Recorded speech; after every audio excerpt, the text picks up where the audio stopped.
Gaetz, the biggest firebrand inside of the House of Representatives. You're not taking Matt Gaetz off the board, okay? Because Matt Gaetz is an American patriot and Matt Gaetz is an American hero.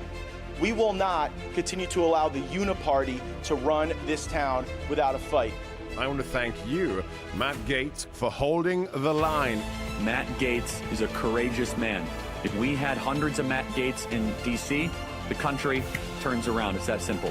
He's so tough, he's so strong, he's smart, and he loves this country. Matt Gaetz. It is the honor of my life to fight alongside each and every one of you. We will save America. It's choose your fighter time. Send in the Firebrands.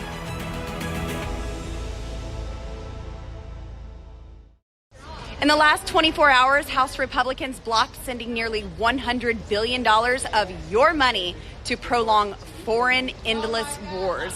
And just now, we impeached Secretary Mayorkas, who's endangered our country by deliberately handing over control of our southern border to the cartel. Now that's delivering for the American people, and I'm proud to be a part of it.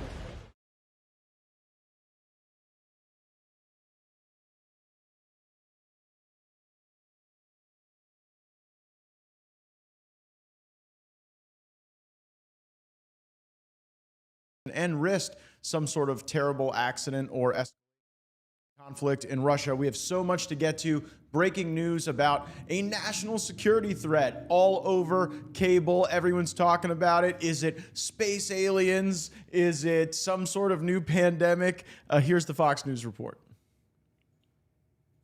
So an update for you now on this new national security threat that the head of the House Intelligence Committee, Congressman Mike Turner, is urgently warning about. He and the other members of the Gang of Eight have got a meeting with the National Security Advisor, Jake Sullivan, I believe it's tomorrow night. But ahead of that meeting, Turner is saying that the White House needs to declassify information on this new threat so that everybody in Congress can have a look at it. We're working our sources to try to find out what this is all about. Jackie Heinrich has been doing that as well. She's got some information for us. What are you hearing, Jackie? Well, John, I've just been speaking with a Pentagon official, and they confirmed to me that this has to do with a threat related to space. We already have from our other sourcing that there has been reporting on the Hill that sources here have confirmed is in the ballpark, which is that it has to do with an emerging capability from Russia that would be of grave seriousness potentially, but that the threat is not immediate. My sense in the briefing, it seemed like Jake Sullivan was there today to talk about other issues. He was there to talk about the need to get the foreign aid passed in Congress. He was there to talk about the FISA bill that needs reauthorization, and there is opposition really across both parties to certain pieces of that bill that they think would undermine national security if it were not to happen. So he was making that case to the press, as he's been making that case to members of Congress. And I think this question kind of came out of nowhere. And it was all prompted by this press release that Mike Turner sent out, warning folks that the Biden administration needs to declassify urgently this information so that conversations can start. That's the piece that I paid attention to in that release, was that we need to be able to have a conversation with our allies and partners about how we're going to deal with this threat. And that tells me that they haven't dealt with it just yet. And so if you cast that against the reporting that we have from our sourcing that this is an emerging military capability from Russia, reportedly, involving space, according to a Pentagon official. We're getting the building blocks of what this might be. But the president and relevant agencies are going to have to address a lot of questions that we have about them now, guys. We are back live, and hear me now. The game you are watching is not the game that is actually being played. I think it was incredibly irresponsible for House Intelligence Committee Chairman Mike Turner to go out and gaslight the country, alleging this national security threat. And of course, there are real threats going on all the time that we want our committees and our congressmen focused on. But without being able to discuss the country or the matter, here's what I can say. I read the intelligence today. And while, of course, these types of things require us to keep an eye on them, it was not like markedly different than other similar types of intelligence analysis that we have received, that I have been briefed on for several years now as a 7-year member of the House Armed Services Committee. And so then it really begs the question, why? Why were you gaslit? Why was there this big overarching claim of the imminency of some harm to the American people? And it's exactly what Congresswoman Lauren Boebert was briefing you on at the top of the show. You see, in the House of Representatives, we are working to block a nearly $100 billion deficit spend. And we're concerned that that deficit spend isn't going to make the world safer. Giving money to Ukraine, any other kind of provocations around, it could actually make the world considerably less safe. And so you had Boebert saying conservatives stuck together, killed this bad bill. And then right on the heels of that, you have Mike Turner out there saying, oh, this big national security threat. And you watch, they'll try to use the veneer of this threat to try to justify spying on you, spending your money, driving up prices, and being inflationary. So we're joined now by Congresswoman Boebert. Congresswoman, how would you encapsulate the victory of the House of Representatives against this bad, nearly $100 billion bill? Because as you and I both know, Mitch McConnell wins a lot. Like when he stitches together a deal, he often prevails, but we had the strength and the fortitude. So how do you assess that? Yes, well, first of all, I don't think that this is over. Mitch McConnell certainly is not going to give up on his lifelong dream of funding Ukraine and endless foreign wars. But this was a massive victory for conservatives, and we are proving that when we stick together, we can block bad legislation, bad deficit spending. We're $34 trillion in debt, more than $2 trillion annual deficit,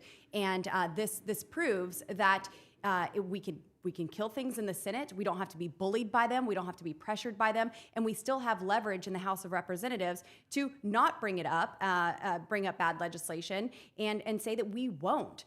The power of no. The power of no. The power of no. And sometimes, like, there is such an anxiousness in this town to just be for something, be for some deal, pat yourself on the back and act as if that's something that is accomplished. But oftentimes having the ability to resist corrupt, bad, and dangerous things help us out a great deal more. How would you apply that analysis to this government funding fight we're in? Because you and I don't think we are not cheerleaders for shutdowns. Mm-hmm. We would like to see the government actually work on behalf of the people. We care about our troops, our veterans, but at the same time, we are potentially faced with a really high spending bill, increases to a lot of the priorities that we don't care for. A lot of the amendments that you offered to get accountability at the Bureau of Land Management, the Department of Interior, those were rejected by Republicans. Right. So how can we balance our goal of ensuring that the government does what we need to do while at the same time not just falling into the trap of acquiescence and surrender? Yes, well, it seems here in Washington, D.C. that bipartisan is actually a very dangerous thing. You know, we want to make anything bipartisan to show that there is support on both sides of the aisle, but that doesn't mean that it's good for the country. You and I have been battling the spending, certainly since I've been here, but especially last January when we stood up to Kevin McCarthy and said we wanted rules changed. We want individual appropriations bills. We want to go line by line with this programmatic spending and get our spending under control back to pre-COVID levels. We're not in a pandemic. We don't need to spend that much anymore. And so this is a fight that you and I have been in. And it's really frustrating when our own conference is okay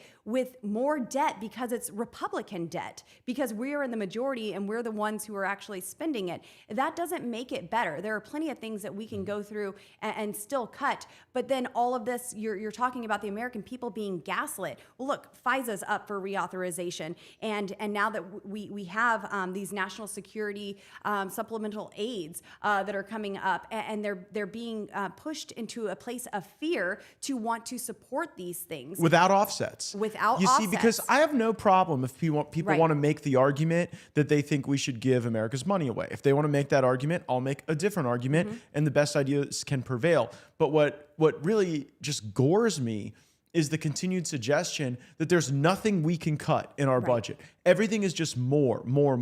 And then the American people end up paying more prices. Like, are you hearing from people in Colorado about the impact of these prices? And like, I'm sensing people are getting the connection between the deficits we run and the prices they pay. Yes, well, of course, it's the reckless spending in Washington, D.C. that is impacting Coloradans, their inability to afford groceries the way they once did, pay their utility bills, afford gas to get to work, to run their kids around to different sporting events or to school or whatever it may be. The cost of living is up. And even back home, the answer is, well, can the federal government just give us more money to make housing affordable? No, the answer is not to throw more money at a problem. We actually need to take care of our deficits here in Washington, D.C., and we need to be good stewards of the tax dollars that come our way. And of course, we need to ramp up our American energy development. We have got to start producing more here if we are going to make living affordable once again. So with all of this deficit spending, just like you, I'm for actually paying for it. We voted in favor of cutting the 87,000 IRS agents, just by enough to fund Israel. We passed that legislation, sent it over to the Senate.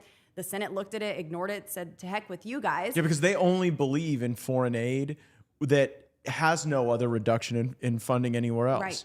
And that is inflationary. Yes. And it is hurting people. And before, when you talked about inflation, people kind of looked at you like you should have green eye shades on or something. But it's devouring people's family budgets. And you make a really good point about one of the antidotes to that inflation being our strategy on energy. Mm-hmm. And we passed H.R. 1. You were one of the principal architects of that legislation on the Natural Resources Committee. Do you think we need to leverage that more? Like, we passed it and we sent it over to the Senate and we talk about it. And this is the big House bill on energy. I want you to talk about some of the features. But to me, it almost seems like everything that Joe Biden wants or the Senate wants, we should be putting our energy legislation on it. Yes. And then making that argument about prices. But just if people don't know about H.R. 1, tell them what's in it that actually unlocks this potential. Yes, well, H.R. 1 is our most important bill in this Congress because it does unleash American energy production. Coming from rural Colorado, from western Colorado, I know all about energy development and the way it benefits all of us here at home. Currently, we are funding both sides of this war with Russia and Ukraine. We need to ban that energy from Russia and develop our own. President Trump had us energy independent. We had energy security, and that's where we need to get back to. And we need to pursue energy dominance so we can liberate our allies across the world, literally export freedom to them by producing our resources. But now Biden has said we're not even going to export liquefied natural gas. Right, and our LNG is absolutely what needs to be. Who does that hurt, like, geographically? Where's the most LNG development where you think people will struggle as a consequence of that decision? All of our allies certainly will be hurt by this, and Americans. I mean, right here at home. Look, Joe Biden, he deplenished our strategic petroleum reserves in the name of a midterm election, not in the name of an emergency, in the name of an election, and that goes against everything that we stand for, everything that we've done to produce that and store that up for the American people. But if the activists are going to win, if the leftist extremist argument on energy is going to win, well, then we need to start exploring uranium and go nuclear on a lot of this stuff. And that's something I just think that's corruption. I think the reason we don't have modular nuclear in this country is because the Nuclear Regulatory Commission doesn't want to approve it, because then people wouldn't have to build $16 billion reactors. You could have cheaper, smaller reactors, and rural America could be powered by nuclear. Well, something that I'm pushing in Craig, Colorado, small little town, coal mining town, the Democrats have certainly won this argument with their climate change agenda that is so extreme, and they are shutting down this coal-fired energy power plant by 2028. And they want to demolish $3 billion in infrastructure. And I said, well, wait a second. Let's look and actually see if we can develop and implement a small modular reactor there, rather than just loading up Craig, Colorado, this beautiful mountain town, with solar panels. Well, let's do something that's actually efficient and good for the environment. It is heartbreaking when I was traveling in Montana recently, and you see some of the beautiful landscapes of our nation carved up for all of these Green New Deal energy credits. And it's not even, it's a distortion of the energy market. It's a destruction of so many beautiful natural spaces, and a bunch of Wall Street guys are getting rich on it. It's not even something that's really, in all cases, inuring to the benefit of the people in these communities. So I wonder how much that Green New Deal is going to be stretched over these remaining years of the Biden administration, where I think it was like $400 billion in credits, and now Wall Street's planning for $2 trillion. That's right. In credits. And this is another thing that we have fought really hard to repeal. We said all of these Green New Deal. But wouldn't that be a good pay for? Absolutely. To me, these things are related. We're talking about the pains of the American people. Yes. You could use the Green New Deal tax credits, and you could do that as the offset to support Israel or whatever else we wanted to do. That is exactly what we should be doing, because these Green New Deal subsidies are hurting the American people. They are hurting our economy. Sure, it may seem cheap, but it's not free. This is American tax dollars that are funding this, and these corporations are getting rich off of it. We're joined by Congresswoman Boebert of the great state of Colorado. We're talking about the big issues Congress is facing, from our debt and our spending to get that process back on track. Also, this national security threat that I tend to think is more about influencing people in Congress to support what they otherwise wouldn't than it is about warning the American people. Jake Sullivan took questions on that. I want to bring it to you. Take a listen. House Intelligence Chair speaking out about a imminent, or he doesn't say imminent, serious national security threat. The lack of your ability to say anything has the potential to raise distress for some Americans. In the simplest of terms, can you tell Americans that there's nothing they have to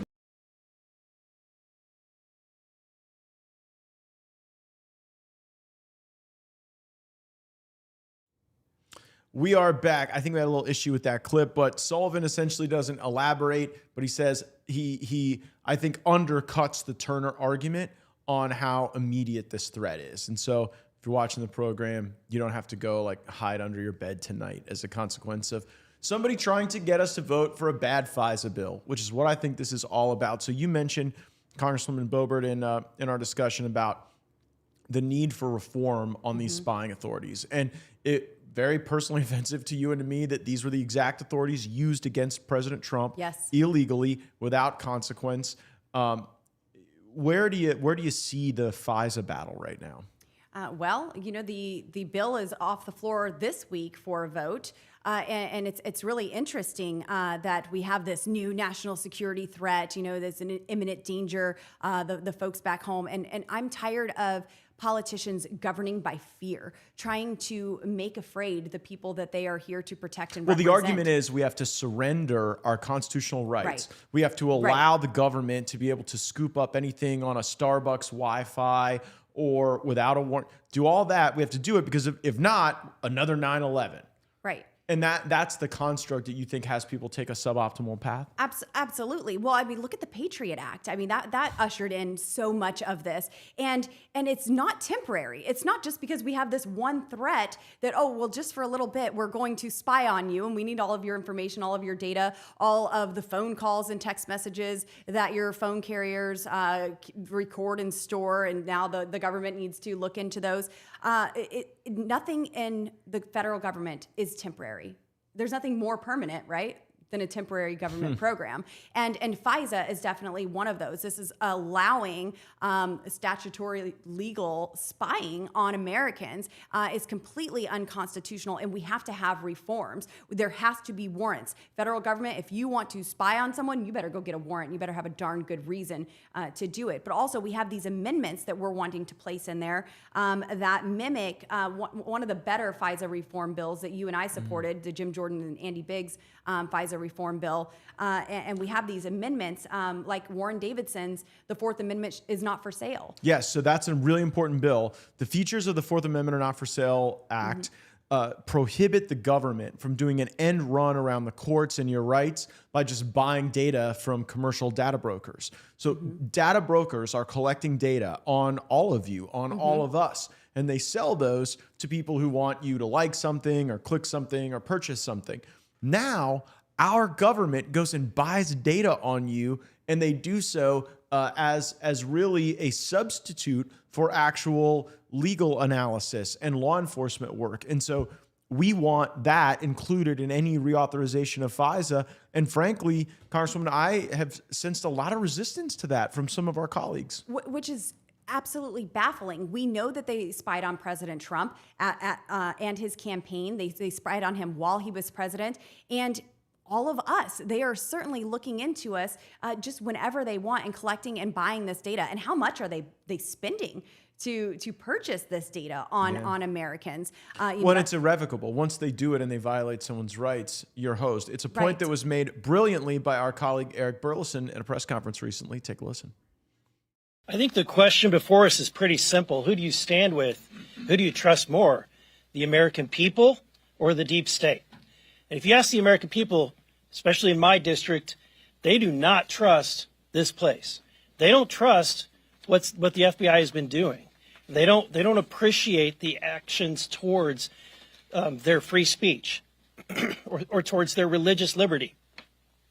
Whenever you hear examples of the FBI investigating the Catholic Church, the American people should start having questions. You, the press, should have questions, which is why this FISA reauthorization went through the proper process. It went through the Judiciary Committee. It went through the amendment process in that committee, and it had all eyes on it, and it went through a vetting process. The question is to those members on the intelligence community, what are you so afraid of in the reforms? What are you so afraid of getting a warrant and justifying your actions before you, as was mentioned, continue to abuse the law every 2 seconds and violate someone's rights every 2 seconds? Look, I wish that this town and that the resources in the town dedicated enough time and attention to fix the border as they do to reauthorize FISA, or to take down a good FISA bill. So we're here to make sure that the American people know exactly where we stand, and we want the American people to pay attention and ask themselves, is my elected official, are they with the deep state or are they with me? Stark terms from Congressman Eric Burleson. You're with the deep state or you're with us. I know Lauren Boebert's with us. She's from Colorado. So Lauren, give a prediction. Where does this go? Are we going to build a durable coalition to try to reform these authorities? I'm pretty optimistic about it because actually the Democrats are with us. I think a lot of the Democrats don't want to see the Fourth Amendment trampled like this. So this would be actually a rare instance of good bipartisanship where we're not deficit spending the country with. But I'll give you the last word on FISA. Yes, so I certainly hope that we could get to a good place on FISA. And if anyone is wondering, what is really going on here with FISA, it is about growing the federal government, and that's what we are here to stop. If we can ever prevent bad things from happening in D.C. and protect you, then we are doing our job. We don't need to pass new legislation necessarily to do that, but this needs to be reformed. 702 needs to be reformed. We need to have these amendments that allow for warrants. We need to have the amendments that do not allow the federal government to purchase your constitutional rights and make you susceptible to forfeit those, certainly in the name of fear. And J.D. Vance is on our side. Yes, that's right. And so J.D. Vance here, he wrote a fantastic memo. The senator, he outlined that the Democrats' initial grounds for impeachment was the Impound Control Act. And they were saying because President Trump was withholding funds from Ukraine, that this was the grounds that they took immediately to impeach him. And they said he withheld these funds from Ukraine. And if these funds are still active, if we were to pass more funding for Ukraine this Congress and President Trump assumes office in January 2025, which we know he will, then they would be ready to impeach him again because he would again pause funding for Ukraine because of the corruption that we know that we have seen. He just wanted a simple answer about the prosecutor, Victor Stokin. So what is going on there? Why was he fired when Joe Biden said it was a we're bribe? Withholding? Yeah, it was a bribe. It was People quid pro don't pay quo. bribes to not get stuff. Exactly. And President Trump wanted this investigated, and they said since he paused this funding to Ukraine, that is why they impeached him, and that is ultimately what opened up all of this FISA for them to spy on President Trump. It's all connected. That's why we've got to fight it, kind of seeing the field in that particular way. We do want to end the program with some bizarre news coming out of the Congressional Archives, where some whacked out activists in like Tevas went and covered themselves in pink paint and attempted unsuccessfully to desecrate the beautiful Constitution of the United States. This from the Archives today. We are determined to foment a rebellion. We will not be held accountable to laws in which we have no voice or representation. This country is founded on the conditions that all men are created equally and endowed with the inalienable rights of life, liberty, and the pursuit of happiness. We're calling for all people to have all these rights, not just wealthy white men. We all deserve clean air, water, food, and a livable climate. Yay! If Firebrand's executive producer Joel Valdez were at the Archives during this moment, there wouldn't have been just pink paint flying around, a great deal more. Lauren, I know we cherish and love our Constitution. We believe all Americans ought to have access to our great archives and our great documents. It's heartbreaking to see those two people, obviously, who've never had a girlfriend, it's just using what should be a celebratory place and a celebratory piece of American history for whatever that was. Yes, this is absolutely shameful. And had they been wearing MAGA hats, there would have been an immediate seizure and arrest. Blow dart to the neck if they'd have had a MAGA hat absolutely on. And deservedly so. Anybody who's trying to tarnish the Constitution absolutely. gets well, no you know, quarter. we were deeply offended when Nancy Pelosi ripped up President Trump's State of the Union address right there in the House chambers. And, you know, all of these documents, you know, they have a sacred place, and especially our Constitution that we fight for each and every day to uphold and defend. And to see someone attempting to desecrate it in that manner is absolutely shameful. They were wearing Tevas, I believe, which might be punishment enough, but they deserve all the punishment they get. I hope they were arrested. We'll have to follow up on that. Congresswoman Boebert, thank you for everything you do for Colorado. Thanks for being one of the best fighters in Congress for the America First movement. Our audience appreciates you so much. Even when we don't have you on the show, we're often playing your work in committee and on the floor. And I think if people are really trying to figure out the news of this week, like you said, you got a government trying to grow. You've got a group of people trying to protect folks' liberties. And at the end of the day, far too many in this town are worried about things going on oceans away that have little direct impact on American life. And we just want the people here to be focused on what matters to the American people. And it often is a challenge, but I'm glad I have you as a great partner in that endeavor. Matt, it's an honor to serve with you, to fight next to you. You know, it's often you and I back to back to the very end of the thing. And you know, when we hear things trying to make afraid the American people, to say that there's a national security threat and gaslight the American people, we know the real threat is our wide open southern border. There have been more red flags because of our wide open southern border and the folks that are on the terrorist watch list coming in, and that needs to be our priority: securing that border and making sure that we are protecting our people, not creating endless wars and sending our money all over the world that's not paid for. It's so true. Like every major election is about one big question, right? I mean, you had Jimmy Carter and the inflation. You had Reagan and like economic growth was the operative question. You got into the Bush years and this national security stuff because we'd gone through 9/11. Then with Obama, every election seemed to be about Obamacare one way or the other. And like, I think we've finally reached the election cycle in American history that really is about the border. Yes. Is that, I mean, everything I've seen, just what I hear from people, the border is what's going to decide their vote. That's exactly right, because it's all encompassing, from human trafficking to the invasion itself. Nearly 8 million people. Yes, the deaths that are taking place, the cartel having operational control of our southern border, all of this, the fentanyl that's pouring in. Colorado is number 2 in the nation for fentanyl poisoning. And, you know, it's devastating to look a mom in the eye and hear the story of her losing her child to fentanyl. And so this is impacting everyone. Every state is now a border state, but thankfully it took a little long, but we did impeach Secretary Mayorkas last night. He is impeached in the House of Representatives, and I'm proud to have been a part of that. There has to be some accountability for what's going on at the border, and it is a priority. A first deliverable on accountability. May there be many more. Thank you, Congresswoman, for joining me. Roll the credits.